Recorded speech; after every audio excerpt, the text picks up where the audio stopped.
et sans rien que le chant de sa voix. Tous ensemble. Je suivrai mon Seigneur et mon Maître, sans jamais m'éloigner de ses bras, sans que rien ici-bas ne m'arrête, et sans rien que le chant de sa voix. Je vivrai de bonheur et de grâce. Ça peut être de la peur, ça peut être de la haine, ça peut être de l'injustice, ça peut être de la compassion pour ceux qui doivent passer à travers ces moments difficiles. Mais tout ça ne sont que des émotions, des réactions que nous avons dans notre chair. Le plus important est de voir que nous dit la Bible de la persécution. Et au slide suivant, j'ai repris les 4 grands points que j'aimerais partager avec vous aujourd'hui en fil conducteur de ce message, avec des versets bibliques pour chacun d'entre eux. La Bible nous dit des choses parfois étonnantes. Réjouissez-vous. Grandissez. Le progrès de l'Évangile par la persécution et un seul corps. Donc ça, ce sont les 4 points que j'aimerais qu'on voit aujourd'hui. Si on peut les retenir, je dirais, pour cette journée et cette semaine, et les intégrer dans nos prières et dans notre façon de voir la persécution. Le premier point est « Réjouissez-vous ».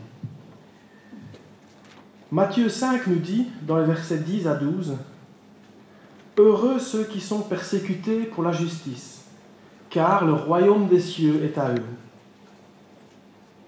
Heureux serez-vous lorsqu'on vous outragera, qu'on vous persécutera, et qu'on dira faussement de vous toutes sortes de mal à cause de moi. » C'est Jésus qui parle ici. « Réjouissez-vous et soyez dans l'allégresse, parce que votre récompense sera grande dans les cieux. Car c'est ainsi qu'on a persécuté les prophètes qui ont été avant vous. » Étonnant, Jésus nous dit que nous devons considérer la persécution comme une bénédiction. Il nous demande de nous réjouir. Pour être honnête, ce n'est pas vraiment la première réaction que nous avons. Qu'être insulté, diffamé, humilié en son nom puisse nous réjouir. Ce n'est pas possible si on voit ça avec notre point de vue humain, dans notre chair, dans notre vie ici-bas. Seuls ceux qui donnent plus de valeur à leur vie en Christ qu'à leur vie terrestre, seuls ceux qui donnent plus de valeur au fait de suivre leur Sauveur qu'à leur confort, qu'à leurs petites habitudes ou leurs choses ici-bas, peuvent arriver à cela. En ayant en vue la récompense que Dieu promet dans le royaume des cieux. Les apôtres ont compris cela. Ils ont compris pourquoi ils souffraient, pour la gloire de Dieu. Ils ont pu voir la vie sous l'angle de l'éternité. Pas évident non plus. Qui le matin se lève et se dit aujourd'hui, ma journée, je vais la voir sous l'angle de l'éternité. Ce n'est pas vraiment la première chose qui nous passe en tête. On a nos plannings, nos tâches, nos agendas, toutes les choses, et on pense à ce qu'on doit faire jusqu'au soir. Mais si on prend un peu de recul, tout ça ne sont que des tâches. Ce qui compte, c'est l'éternité. Et c'est une manière tout à fait différente de voir les choses, avec en vue la récompense qui nous est promise au royaume des cieux, comme Matthieu le dit dans l'Évangile. Alors 2 choses à retenir, 2 points d'action dans le cadre à droite là, que vous voyez à l'écran. D'abord, d'essayer de voir la persécution différemment, d'essayer de voir comme Jésus la voyait. Nous avons décidé de donner notre vie au Seigneur, de le suivre. Il est notre modèle. Nous voulons vivre pour lui comme lui. Pas seulement quand tout va bien, mais aussi face à la persécution. Et souvenons-nous que Jésus a été jusqu'à la croix pour nous. Il a enduré de terribles souffrances. Il a lui-même été la victime de cette persécution qu'on peut évidemment qualifier d'injuste, mais il l'a fait pour nous. Je pense que c'est le plus bel exemple, jusqu'à la mort. Il s'est donné pour nous. Et ensuite, prions, quand on nous le demande. Prions pour ceux qui sont aujourd'hui sous la persécution. Lorsque Porte Ouverte joint des chrétiens isolés qui sont persécutés, la première chose qu'il demande aux gens de Porte Ouverte, c'est « priez pour moi ». C'est le plus important pour eux. C'est la première chose qu'ils demandent. La deuxième est souvent une Bible s'ils ne l'ont pas, ou s'ils n'en ont plus. Même si nous ne connaissons pas ces gens, nous ne connaissons pas leur nom, nous ne connaissons pas leur visage. Mais aujourd'hui, si vous êtes abonné à la lettre d'information de Porte Ouverte, il y a des témoignages, il y a des histoires, il y a des noms qui sont parfois changés. Et donc, on peut se baser sur des cas concrets. La vidéo a parlé d'Asia Bibi au Pakistan, dont on a beaucoup parlé, mais il y en a des milliers d'autres. Et on peut prier pour eux. Lorsqu'on intercède pour un frère ou une sœur en Christ, en un seul corps, en Jésus, nous vivons leurs souffrances avec eux, nous les ressentons en nous. Et nous prions pour eux, pour qu'ils aient le soutien de leur Sauveur. Donc, premier point, qui, je vous le concède, n'est pas le plus facile, réjouissez-vous de la persécution. Deuxième point, grandissez. Là, j'aimerais lire avec vous 2 versets que Paul écrit dans sa lettre aux Romains, les versets 3 et 4 en Romains 5. « Bien plus, nous nous glorifions même des afflictions, sachant que l'affliction produit la persévérance. La persévérance produit la victoire dans l'épreuve. Et la victoire dans l'épreuve produit l'espérance. » Donc Paul parle ici de 3 effets de l'affliction. La persévérance, la victoire dans l'épreuve et l'espérance. Tout d'abord, la persévérance. Les tribulations peuvent développer en nous l'endurance avec patience, la persévérance. Paul ne dit pas que c'est automatique, que c'est comme ça pour tout le monde. Pour certains, ça va être l'effet inverse. Comme on l'a dit tout à l'heure, ça peut être la haine, ça peut être la fuite, l'amertume, la colère, un tas de ressentiments. Mais ceux qui vivent dans l'esprit de Christ, par l'esprit, peuvent avoir ce fruit de l'espérance et de la patience dans l'épreuve, la patience et l'endurance.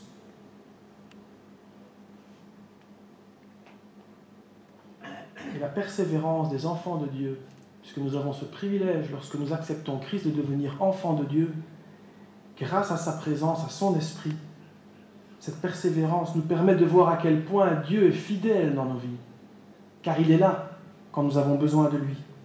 Et il nous permet aussi de voir à quel point nous lui appartenons complètement et en vérité, comme nous l'avons fait dans notre cœur, en lui donnant notre vie, au début de notre vie chrétienne. Donc la persévérance, endurer avec patience. Ça, c'était le premier effet de l'affliction. Ensuite, il y a la victoire dans l'épreuve. L'expérience de la persécution, c'est un petit peu comme un produit qui est testé et approuvé. Avec le cachet, vous avez passé le test avec succès. Lorsque nous persévérons dans notre engagement avec Christ, malgré cette persécution, nous ne tournons pas nos pensées contre lui et nous ressortons de cette épreuve avec une victoire. Nous avons passé le test avec succès. Nous avons montré à Jésus que nous donnons notre vie au Christ, non seulement en parole, mais aussi en acte, que nous ne sommes pas des hypocrites, que nous avons vécu notre foi concrètement malgré l'épreuve. C'est un petit peu comme l'or de notre foi qui en ressort non pas consumé, mais poli, raffiné, raffermi, embelli. Et après la victoire dans l'épreuve, le troisième effet, c'est l'espérance. La victoire dans l'épreuve produit l'espérance. Au début de la vie chrétienne, lorsque nous donnons notre vie à Christ, que nous l'acceptons comme sauveur personnel, nous avons cette espérance des promesses de Dieu de l'Évangile, que nous passerons l'éternité avec notre Créateur, parce que nous avons accepté son Fils. Et puis l'affliction nous permet de grandir dans cette espérance, puisque nous savons que nous donnons notre vie, et puis après nous passons de bébés chrétiens à enfants chrétiens, puis nous grandissons. Et les épreuves et la persévérance et l'affliction sont nécessaires pour grandir dans cette foi. Et il est assez intéressant de voir souvent que ceux qui connaissent le mieux Christ sont ceux qui ont souffert avec lui et pour lui. J'ai déjà lu des témoignages de chrétiens persécutés qui disent qu'au plus difficile de leur persécution, au moment vraiment les plus noirs, ils ont vécu ça comme une lune de miel avec leur Sauveur. Parce que Jésus les portait. Ça peut paraître étonnant, mais c'est ce qu'ils disent. Et c'est interpellant. Nous savons que Dieu est fidèle. Et nous savons qu'il est là. Donc la persécution nous amène à l'espérance. Ensuite, après le fait de se réjouir et de grandir, nous arrivons au progrès de l'Évangile. J'aimerais vous lire 3 versets dans la lettre aux Philippiens, au chapitre 1. Donc Philippiens 1, versets 12 à 14. « Je veux que vous sachiez, frères, ce qui m'est arrivé a plutôt contribué au progrès de l'Évangile. » Donc ici c'est Paul qui parle. « En effet, dans tout le prétoire et partout ailleurs, nul n'ignore que c'est pour Christ que je suis dans les liens. Et la plupart des frères dans le Seigneur, encouragés par mes liens, ont plus d'assurance pour annoncer sans crainte la parole. » Donc le travail de Paul est devenu plus efficace suite aux persécutions qu'il a subies. L'étendue de son travail a grandi et l'intensité, son travail a été raffermi. En effet, Paul voulait depuis longtemps prêcher à Rome et c'est la persécution qui lui a permis d'amener l'évangile à la crème des soldats romains. Et le prisonnier Paul s'est transformé là-bas, dans ses liens, en missionnaire. Et des gardiens et des soldats se sont convertis à Christ. Et ça arrive encore aujourd'hui, des chrétiens qui sont persécutés quand leurs bourreaux voient l'amour de Christ en eux, sont touchés et donnent également leur vie au Seigneur. Ça, c'est aussi un des miracles que Dieu peut faire. Donc Paul a vu sa zone géographique d'influence grandir et aussi la force de son travail a été augmentée. Depuis qu'il a été touché par le Seigneur, et évidemment Paul sait très bien de quoi il parle, puisqu'avant lui-même persécutait Christ, quand il a été transformé par la grâce de Dieu, il a bien sûr toujours prêché Christ, mais peut-être jamais avec autant d'impact, d'éloquence que quand il était dans ses liens. Pour les gens qui étaient autour de lui, voir ce vieil homme menacé de peine de mort, attendant son procès, qui se réjouissait dans la tribulation, ça les interpellait. Et donc d'autres chrétiens ont été inspirés à la vue de l'apôtre Paul persécuté. L'exemple de Paul les a inspirés et son succès les a encouragés. Le courage amène le courage.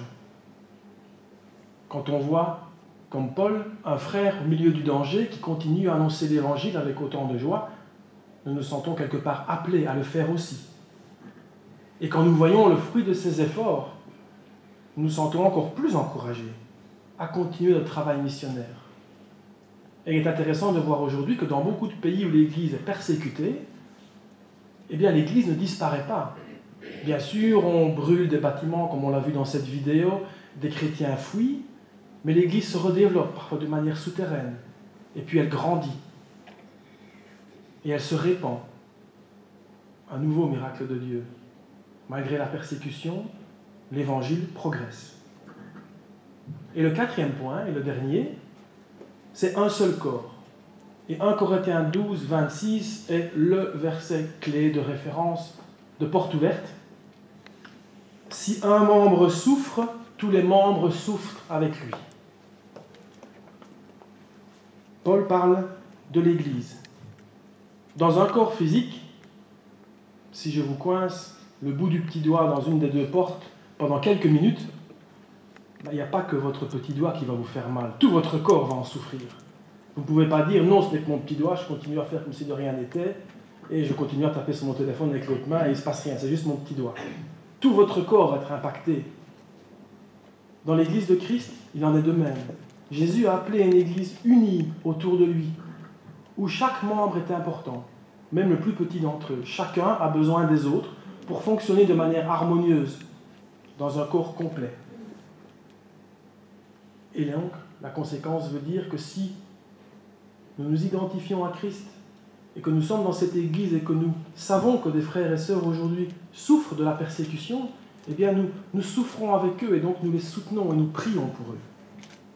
Parce que c'est une famille, la famille de Dieu est une famille et notre Église, ici, en est une manifestation concrète. Nous sommes tous enfants de Dieu, frères et sœurs, et nous sommes là pour nous soutenir, pour nous aider. Lorsque l'un ou l'autre souffre, a des difficultés, nous prions les uns pour les autres.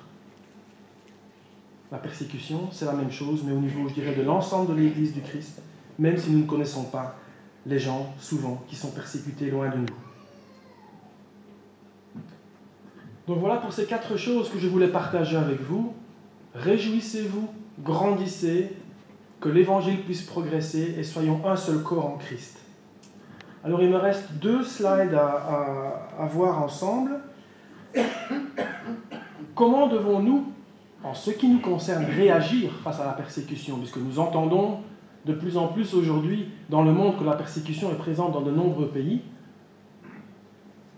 3 choses. Prier en tant qu'Église.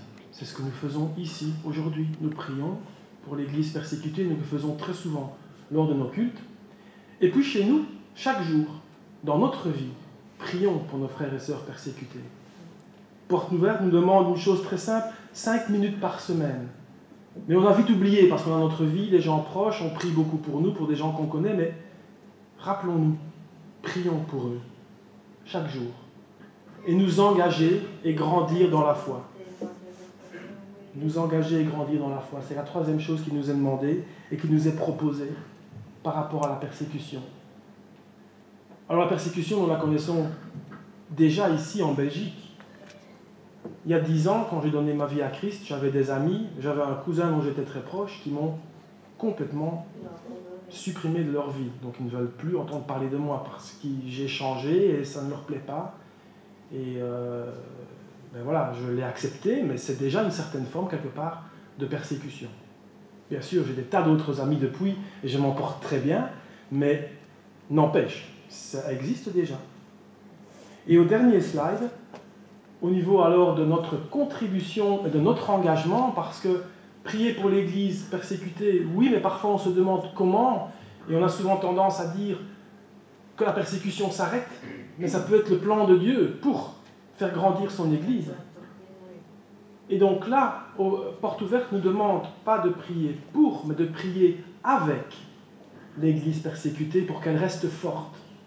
Et pour 3 choses, pour que nos frères et sœurs puissent endurer la persécution, parce que ce n'est pas évident, on les pousse à renier Christ, qu'ils puissent partager l'Évangile avec ceux qui sont autour d'eux, d'autres prisonniers, ceux qui les persécutent, et qu'ils puissent, et ça sans Christ on ne peut pas y arriver, aimer leurs persécuteurs. Et à nouveau, toutes ces choses, si on essaie de les faire par nos propres efforts dans la chair, ça ne va pas marcher. C'est dans la prière, dans notre nouvelle vie en Christ, par son esprit, que nous pouvons recevoir l'aide et que nous pouvons arriver à aimer nos persécuteurs. Et si nous sommes persécutés, à endurer et à continuer à proclamer l'Évangile malgré les circonstances. Ça, ce sont les choses que la Bible nous enseigne et que je voulais partager avec vous aujourd'hui. Je pense que c'est le dernier slide, Egbert, je pense, oui. Voilà, je vous invite à la prière avant de passer au chant suivant. Notre Père, nous te remercions pour le privilège que nous avons de pouvoir nous réunir ici librement. Nous te remercions pour la clarté et la puissance de ta parole. Aide-nous, Seigneur, à toujours chercher les réponses dans les Écritures, à mettre nos émotions, nos ressentiments de côté. Seigneur, tu nous as montré l'exemple quand tu as donné ton Fils pour nous. Merci Jésus d'avoir accepté cette persécution jusqu'à l'extrême, jusqu'à donner ta vie sur la croix pour nos péchés. Nous serons tôt ou tard confrontés à cette persécution, là où nous sommes. Aide-nous, Seigneur, à être prêts. Aide-nous, lorsque ça nous arrivera, à nous réjouir, parce que nous voulons te suivre et tout te donner, y compris dans les moments difficiles. Aide-nous, Seigneur, à grandir, car par l'épreuve, tu nous façonnes Tu nous aides à te ressembler, Jésus, toujours un peu plus, jour après jour. Aide-nous à faire progresser l'Évangile, malgré les difficultés, pour qu'il puisse être proclamé à toutes les personnes qui ont besoin de l'entendre, suivant ton plan. Aide-nous, Seigneur, à être un seul corps, unis en Christ. Aide-nous à nous rappeler chaque jour de prier pour tous ces frères et sœurs qui ont décidé de continuer à te suivre malgré les afflictions. Fortifie-les, Seigneur, et de les endurer avec patience et persévérance pour produire du fruit pour toi, pour ta gloire. Aide-les, Seigneur, à continuer à parler de ta bonne nouvelle à ceux qui sont autour d'eux et à aimer ceux qui les persécutent pour que tu sois glorifié, Seigneur. Nous avons besoin de ton aide pour que ce soit toi qui sois glorifié dans nos vies et pas nous-mêmes. Aide-nous à te faire passer toujours d'abord, à être premier dans notre cœur, à être au centre. Toujours moins de nous, Seigneur, en nous et plus de toi. Nous avons besoin de toi pour pouvoir suivre ce que tu nous demandes dans ta parole, fidèlement. Car toi, Seigneur, tu es fidèle et tu es le même hier, aujourd'hui et pour toujours. Nous te remercions de tout notre cœur. Bénis, Seigneur, toutes les personnes qui sont ici et aide-nous à intercéder jour après jour pour nos frères et sœurs persécutés. Nous te le demandons au nom de Jésus. Amen.